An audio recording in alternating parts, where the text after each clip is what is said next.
I'm worried we're not going to make it through all the material, so we're gonna start right on track. I know what you're thinking. You're probably thinking, man, Jake was just hitting his stride, and then now you got me again throwing a wrench in it. So we're back talking about 2 Samuel. Righty, perfect. So where we're at, last week, Jake wrapped up David's shortcomings, talked through the census.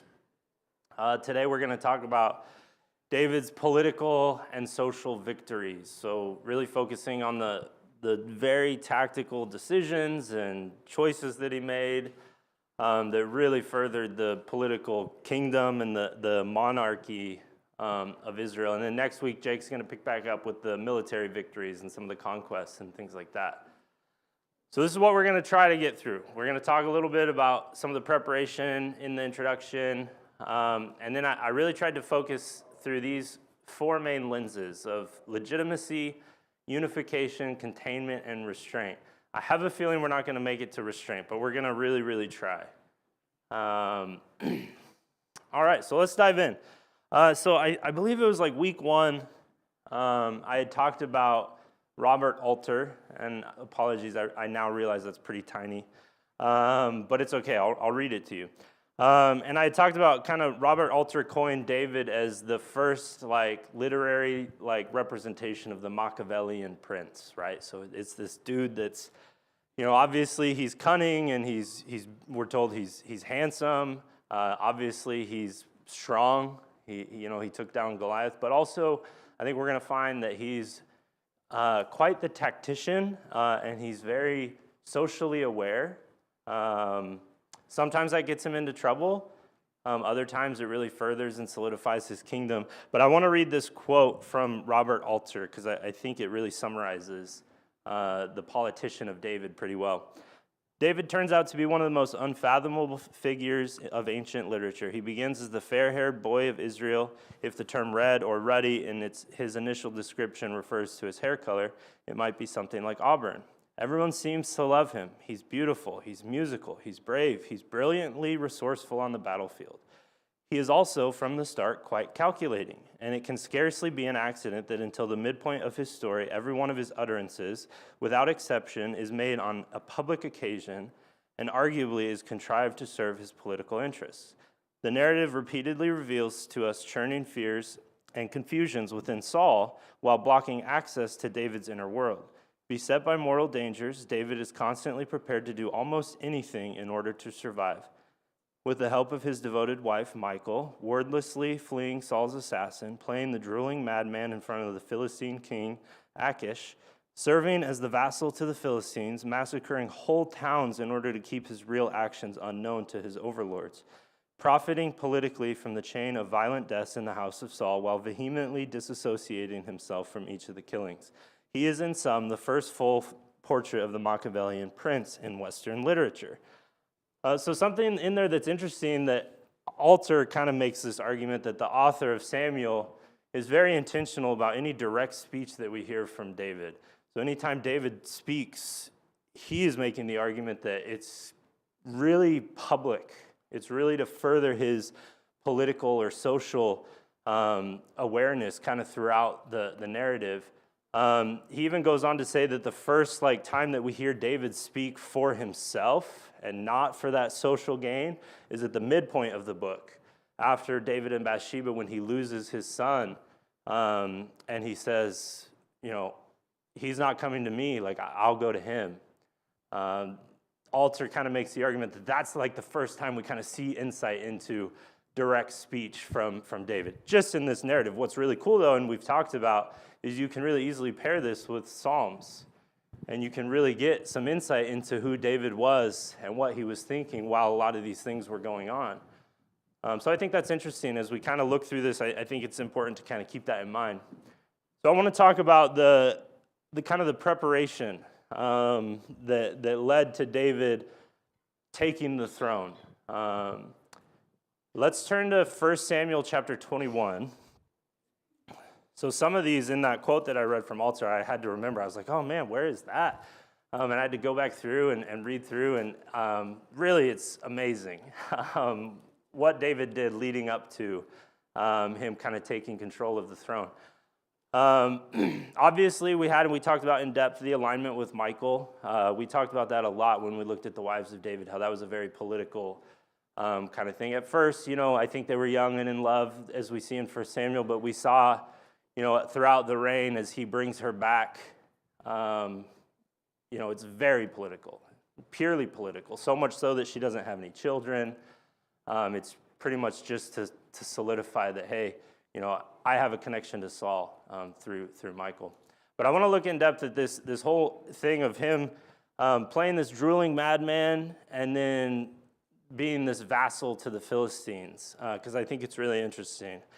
So starting in 1 Samuel 21, let's start in verse 10, actually. So this is after David kind of eats the holy bread of the presence. And then David rose and fled from that day from Saul, and went to Achish, king of Gath. And the servants of Achish said to him, "Is this not David, the king of the land? Did they not sing to one another of him in dances? Saul has struck down his thousands, and David his 10,000s."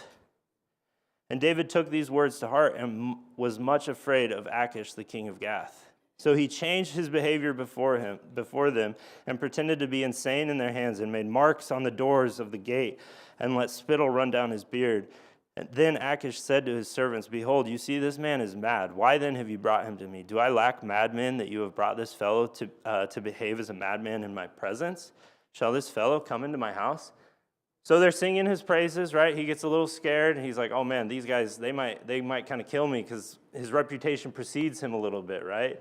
So he plays this, crazy madman, and then, runs off, and then we see he goes to the cave of Adullam. But then picking back up in chapter 27, we're given a little more insight. After Samuel dies, David spares Saul, cuts off the portion of his cloak. But then Saul is still pursuing him, and so David is getting pretty anxious and pretty nervous. So picking up in 27, let's start in verse 1. Then David said in his heart, "Now shall I perish one day by the hand of Saul. There's nothing better for me than I should escape to the land of the Philistines. Then Saul will despair of seeking me any longer within the borders of Israel, and I shall escape out of his hand." So David arose, went over, he and the 600 men who were with him, to Achish, son of Maoch, the king of Gath. So this is Achish again, the same guy that he, just had his insane episode in front of.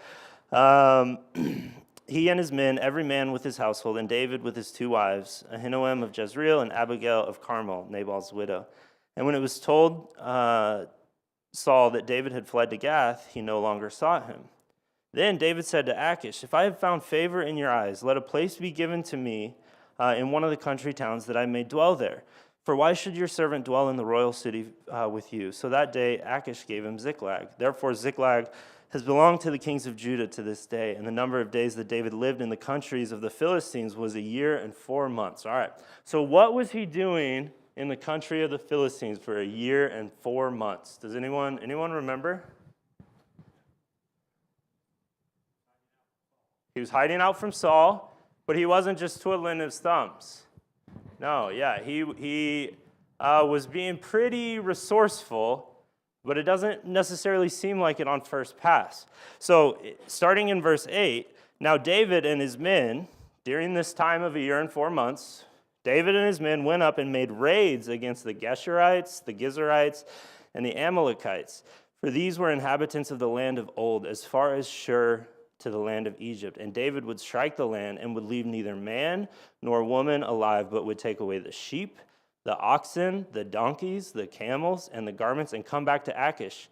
And when Achish asked, "Where have you made raid today?" David would say, "Against the Negeb of Judah, against the Negeb of the Jerahmeelites, against the Negeb of the Kenites." And David would leave neither man nor woman alive to bring news to Gath, thinking lest they should tell about us and say, "So David has done."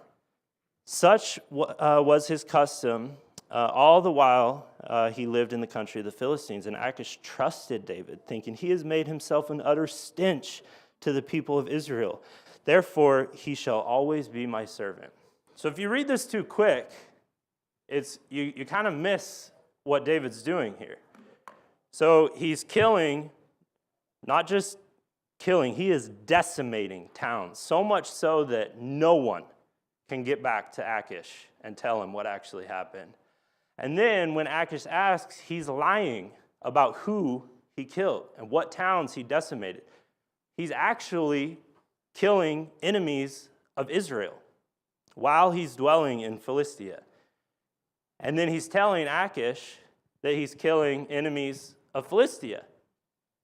All the while, he's accruing sheep, oxen, garments, loot. This is called booty. He is looting and raiding these towns, and he's accruing quite a bit of substance to support his upcoming political campaign.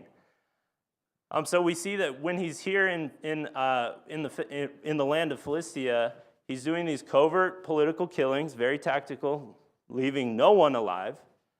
He's also strengthening his reputation. And then, as I mentioned, he's gathering riches to finance his royal campaign. I don't know how many times I've read through the book of Samuel, but if you go too fast, you miss that. It's just like, oh, he these three towns and these three towns, and the names are weird, so they kind of run together, right? But no, this is a very tactical thing that he's doing that's going to support his kingship of Israel. Any comments? All right. So we're going to move on. That was preparation. That was kind of some of the things. Obviously, if you read through it, there's so much that he does, right? Everything that he does, he's thinking forward about. He's got this direct line of communication to God somehow, right? That he's able to talk to God and say, hey, what should I do? Should I do this? And everything is kind of leading towards this kingship for him, especially once he becomes anointed. And then we have this period where we have two anointed potential leaders of Israel. And that's going to get us to talking about this, his claim of legitimacy here. So the next kind of social victory that we're going to talk through that happens is there's this string of killings of descendants of Saul that David goes to great lengths to really distance himself from. So starting in 2 Samuel chapter 1, we're going to kind of hover around these first few chapters. First, we have Saul's death, right? And we have the Amalekite that comes and kind of takes credit for killing him.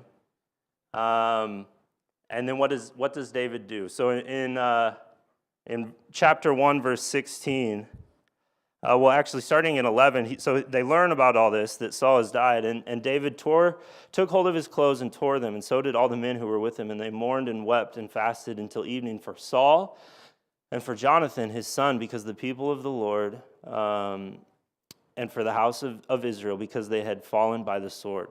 And David said to the young man who told him, where are you from? And he answered them, I'm a sojourner, an Amalekite.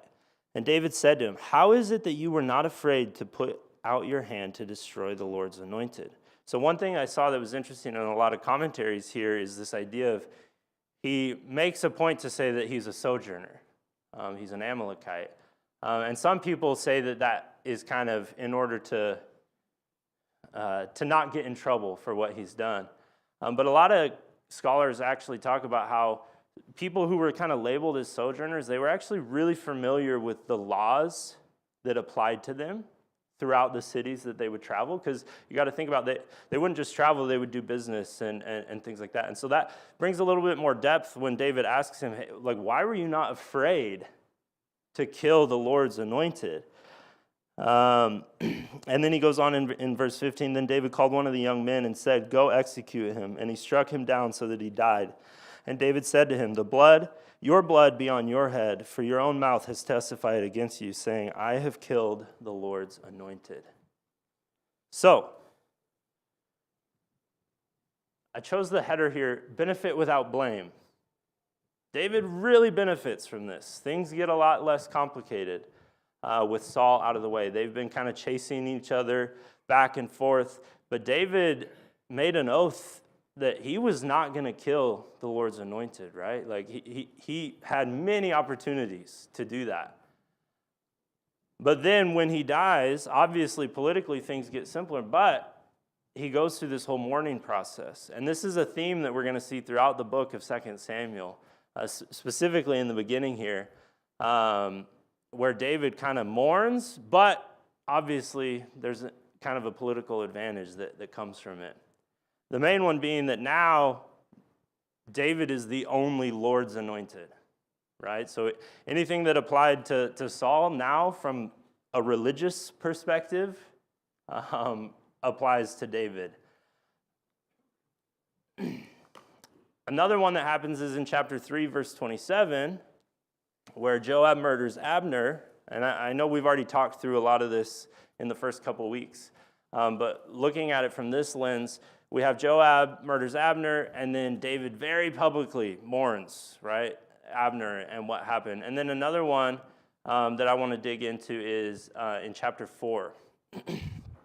So let's turn over to chapter 4. We're going to look at Ishbosheth. And so I know we'd already talked about Ishbosheth and Saul a little bit and kind of the civil war. But what's interesting here is, right, like Saul dies and the northern kingdom does not immediately draw themselves to David, because Ishbosheth, Saul's son, is set up pretty well to, kind of take over what his father had built. But then we have these two guys, Rechab and Baanah. So starting in verse 10. Actually, let's start in verse 5.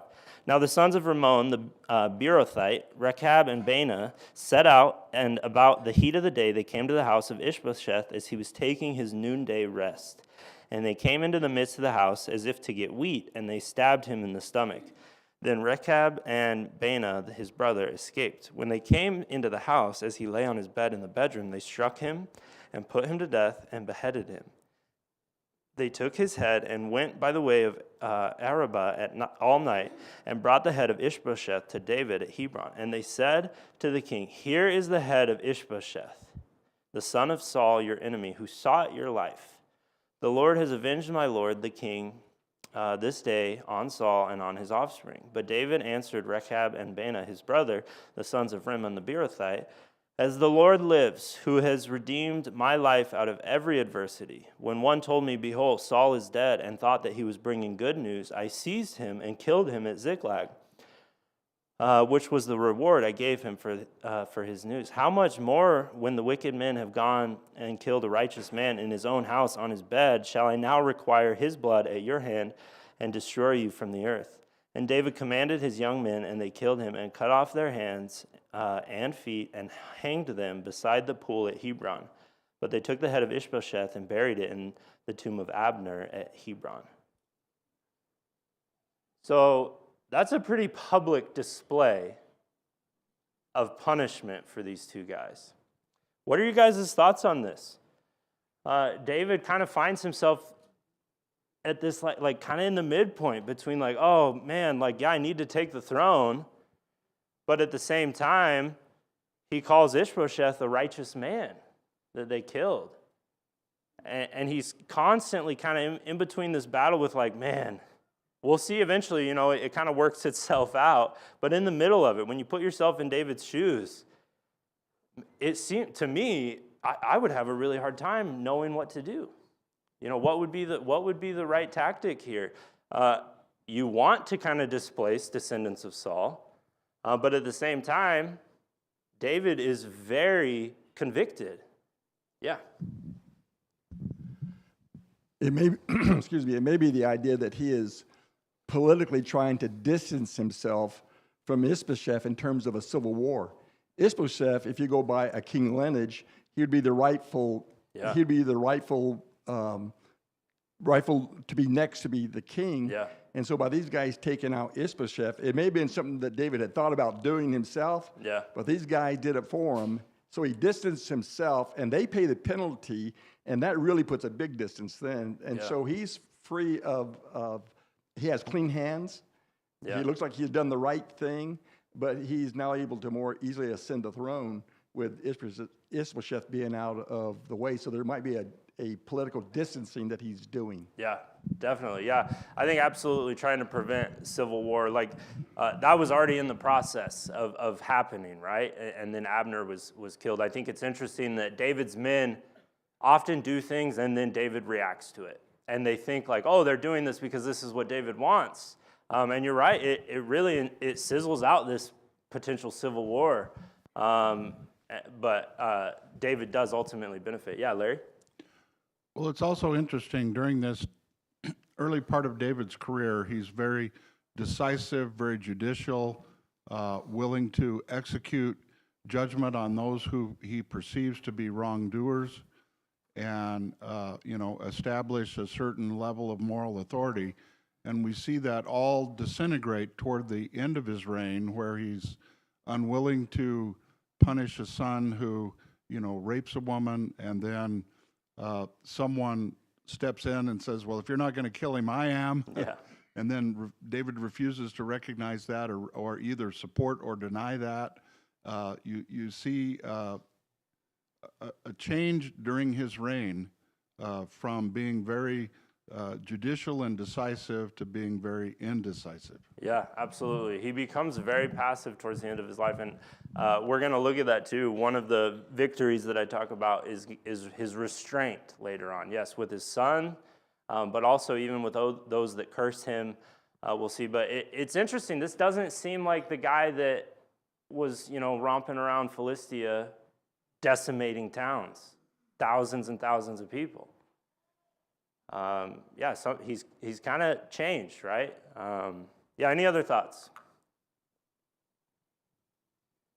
Okay, yeah. So, totally agree. I think he's definitely distancing himself from what this could turn into, and that's why he so publicly hangs these guys in the pool of Hebron, so everyone can see the action that David took was not to kill, but was to punish those who killed the righteous. All right, the next one we're going to look at is unification. So we're going to take a look at 2 Samuel chapter 5. So we're not really sure how much time passed between what we just read and right now in chapter 5. But whatever it was a success. He distanced himself from the potential civil war appropriately. And in 5 verse 1, we're told, all the tribes of Israel came to David at Hebron and said, behold, we are your bone and flesh. In times past, when Saul was king over us, it was you who led out and brought in Israel. And the Lord said to you, you shall be shepherd of all of my people Israel, and you shall be prince over Israel. So all the elders of Israel came to the king at Hebron, and King David made a covenant with them at Hebron before the Lord, and they anointed David king over Israel. I think it's really interesting to Richard's point about, trying to squash this civil war. Like, what if that hadn't happened? Maybe that didn't need to happen. Maybe Ishbosheth, maybe there's another path to David becoming king and uniting this kingdom. I do think it helped, and I think it was a lot easier with kind of Saul's line out of the way. But I think it's interesting that when the elders come together, and in verse 2, they mention, even when Saul was king, it was you who led us.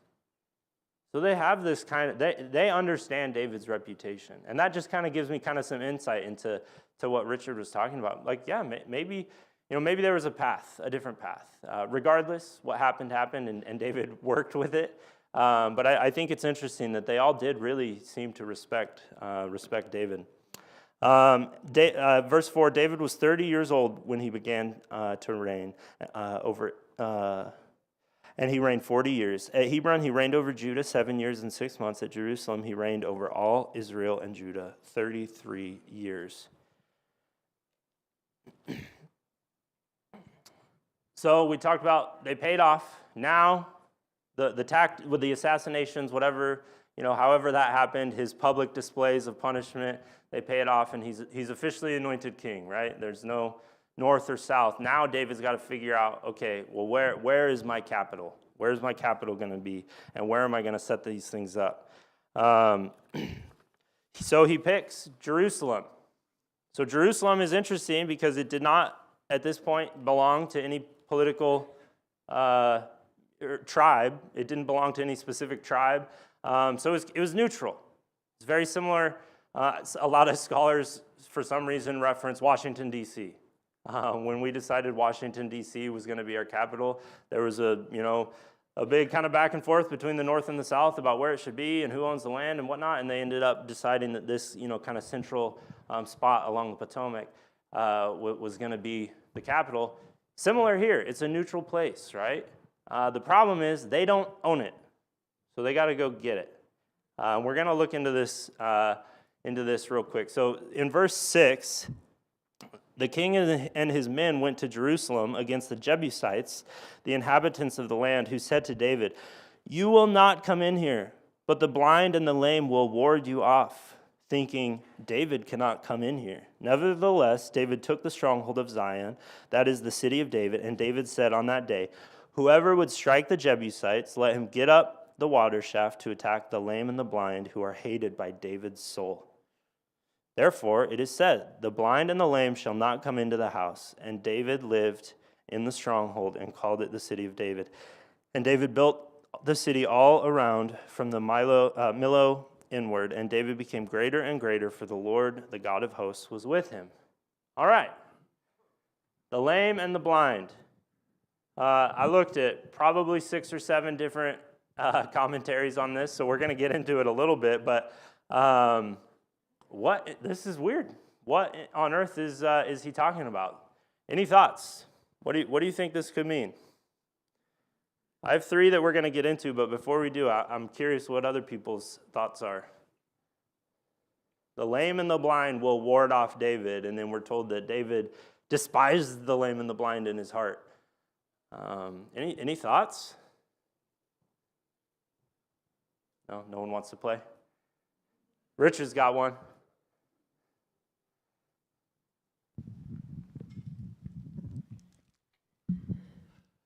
I think what David is saying is that the fortress was a high place, so the fortress is up on like a cliff on the hill of a fell there, and so the Jebusites owned that part of the country and had fortified it. Mm-hmm. And so what they're saying to David is there's no way you can take this fortress. Yeah. We'll put lame people up there, we'll put blind people up there. Yeah. That's how much we're not afraid of you or what your men can do. Totally. And so David says, anyone who wants to kill a Jebusite, if you go up the water shaft, and if you've been to Jerusalem, there is a water shaft that goes up. Stop. Oh, okay. We're going to get there. Okay. Yeah. Spoilers, Richard. Spoilers. Okay, anyway, that's my thoughts. Yeah, absolutely. That the lame and blind are just an illustration that we're not afraid of you guys. Totally. Anyone can take care of this place. Yeah, it's a fortress. It's a flex, right? He's saying, even our lame and our blind could fight you and would win, right? Yeah, totally. I'm with you. I am, even with that train of thought, I am a little confused about verse 8. Where David said on that day, whoever would strike the Jebusites, let him go up the water shaft, attack the lame and the blind, who are hated by David's soul. It's a little interesting. I don't know. It's hard to know what to do with that. Let's look at some of the commentaries that I'd looked at. So the one I bolded is essentially what Richard said. It's probably the one I agree with the most. It seems like just a flex of saying like, hey, we don't need much to kind of defend this place. Another one that is talked about is that the lame and the blind are instruments or reminders of the sanctions to be imposed if David enters the city. So similarly, a flex saying like, well, even if you come in here, by the time you get here, you're going to be lame and blind, and and is it going to be worth it? Another one that's kind of the same flavor, number 3 up there, is that those among David's troops are like the blind and the lame in the presence of this fortress. So when they see this, they become like the blind and the lame. One thing that I thought was interesting, again, to me it seems like a pretty obvious flex, and then David's throwing it right back at them, saying like, oh, these lame and blind, well, let's go kill them and show them who's lame and blind. But one thing that is interesting is from Alter and Yaden, they point out that there is a Hittite text, like a manuscript, for swearing in troops, in which a blind woman and a lame man are set before men that are about to be sworn in, with the monetary imprecation that their fate will be like that of those wretches, so the blind and the lame, if they fail their duty. So similarly, they're saying it's like the Jebusites are kind of saying like, we've gone through this type of process, and this is how we will fight because we've gone through this sort of ceremony, if you were. And that's kind of the Jebusites. Then they're displaying, and what Alter and Yaden say is they're actually putting them up on the fortress walls, displaying these lame and the blind. And I think they do that to kind of make better sense of verse 8, the idea of David despising them in his heart. It's not despising the lame and the blind, but more despising the display of the lame and the blind. Regardless, like, it's interesting that there's a Hittite text. There's a couple different, like, Masoretic, like ancient, or not Masoretic, but ancient Near East parables that kind of talk similar. So there's some sort of idiom going on here, I think. Regardless, I think it's a pretty big flex that's going on. Any other comments, questions, thoughts before we get into the cool thing that Richard was about to spoil? All right, cool. So let him get up the water shaft to attack the lame and the blind. One thing that's interesting is that in Chronicles, in the parallel account in Chronicles, he actually says, whoever does this, whoever gets in and kills them will be made chief of my army. So there's like a reward for doing this. In the, let me look at my notes to get the date right here. I think it was, so in 1867, there was a British engineer and archaeologist who discovered this cave system really close to the Gihon Springs, and that was connected to Hezekiah's tunnel here called Warren's Shaft. And it's pretty commonly thought that this is what David is talking about when he says to go up the water shaft, or some translations, some Hebrew translations say conduit, getting to like the heart of the city through this shaft right here. What's interesting right here is like this scarp, you'll notice it's a 9-foot drop. That's a picture of it. So like David's saying, like, all right, whoever gets up there and gets this thing going, like, you'll be made king of my armies and chief of my command to attack the lame and the blind. Again, that's that play on just sending that right back at the Jebusites. But I think that's super interesting. I think this is what Richard was gonna refer to. Correct me if I'm wrong. But then you see, it also shows a picture of the Jebusite wall and then the Israelite wall that they, after they refortified the city many times, they extended the wall. And you can kind of see, like, if it weren't for that shaft, like, what would this look like? That would be a hard place to penetrate. Going up this hill, over this wall, and then even more so once David kind of got a hold of Jerusalem and made it what it was. Any thoughts, questions? Is that what you were going to talk about? Yeah, all right, cool. Pretty cool. Archaeology is super cool. I really want my son to become an archaeologist because I just want to go travel around with him. I think that would be awesome. All right, the second to last one that we're going to talk about is containment.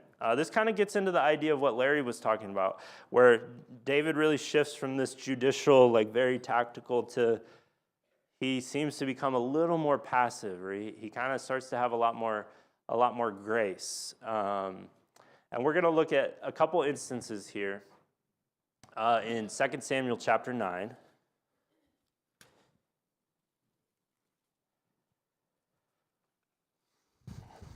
So they get Jerusalem. We get some narrative about all of his political victories. Things are great. Like, we're at the peak, almost the peak-ish of David's rule.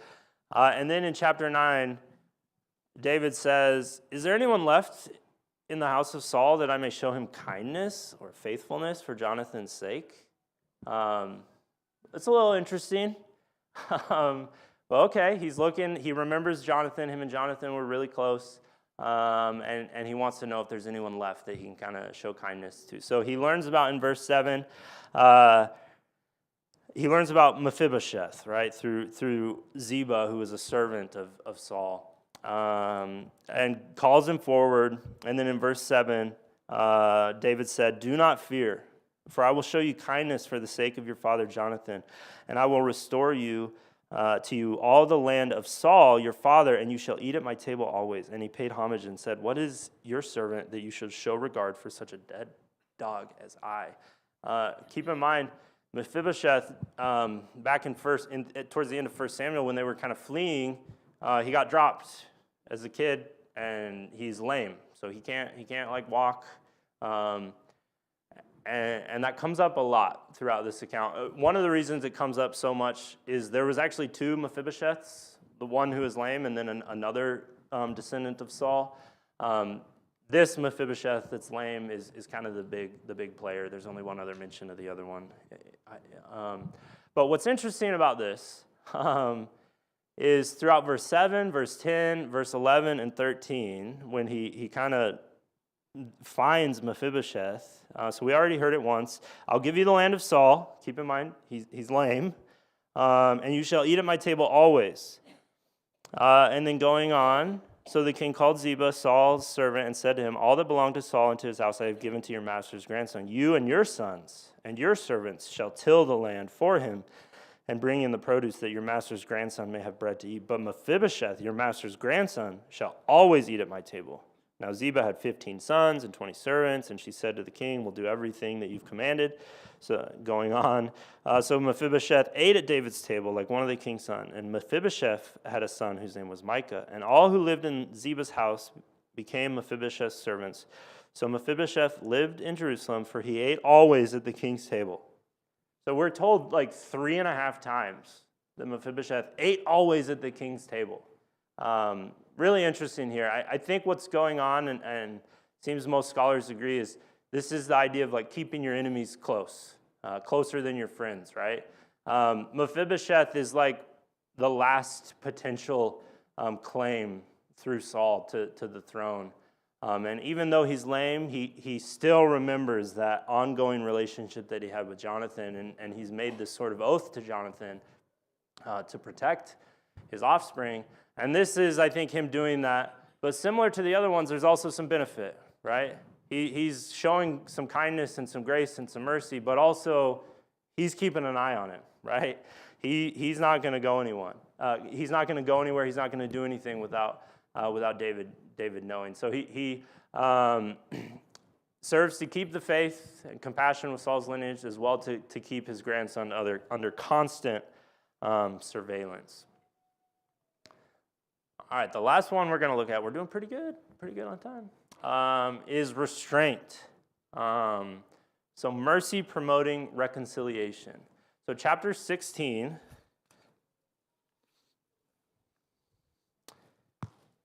I think I mentioned this last time. When you read this, it's important to you got to write down the names, because people it's so sporadic. They pop up here and there, and you kind of got to remember what's going on.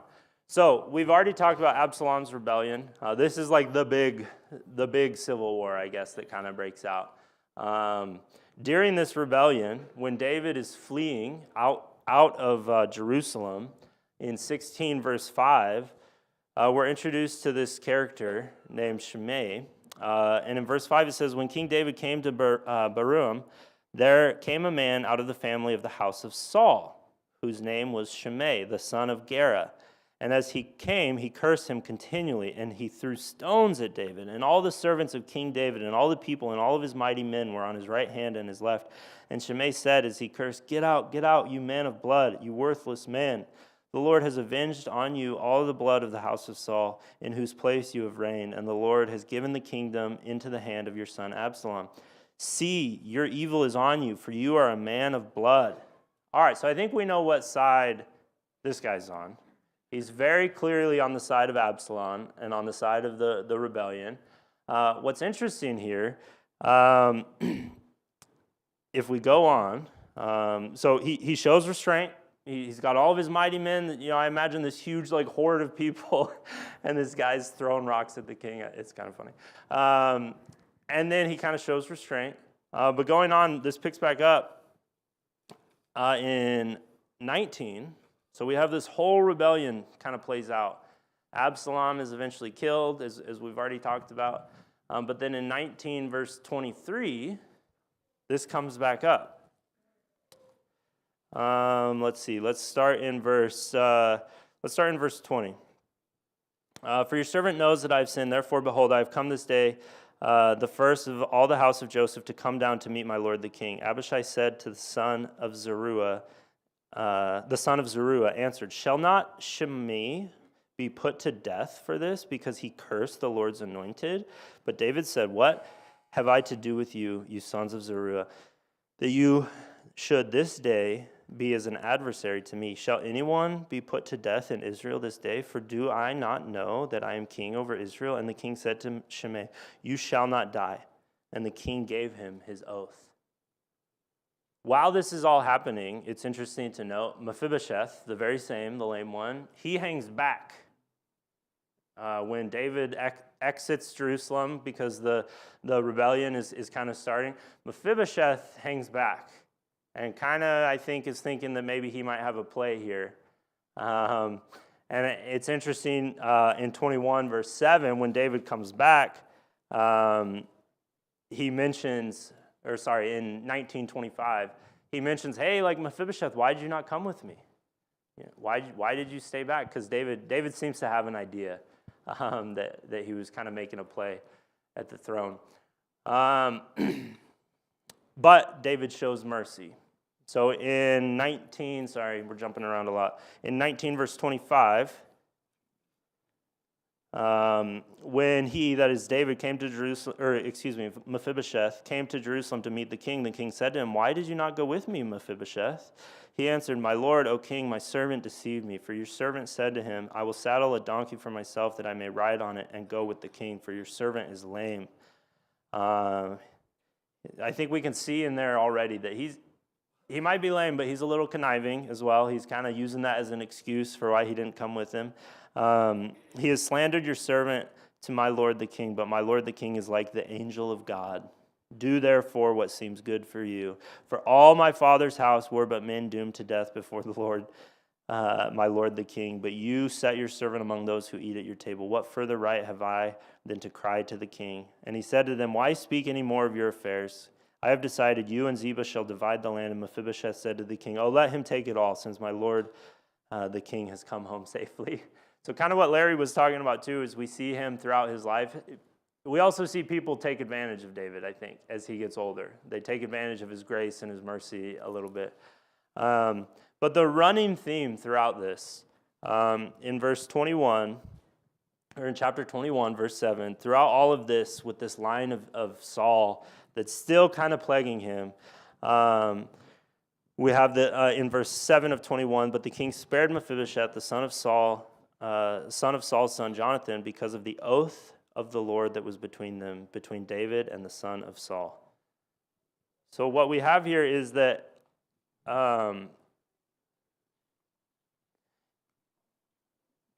David is doing two things here. After the end of the rebellion, he's wanting to prevent further bloodshed, I think. He's not wanting to kill all of these people that wronged him and potentially give any ammunition to those on this side or that side of the Civil War.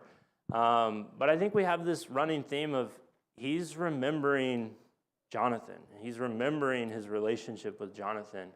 Why does he keep Mephibosheth around? He becomes this like headache to him. Well, it's because he loved Jonathan, and this is Jonathan's son. Yeah, Jake, got a comment up here?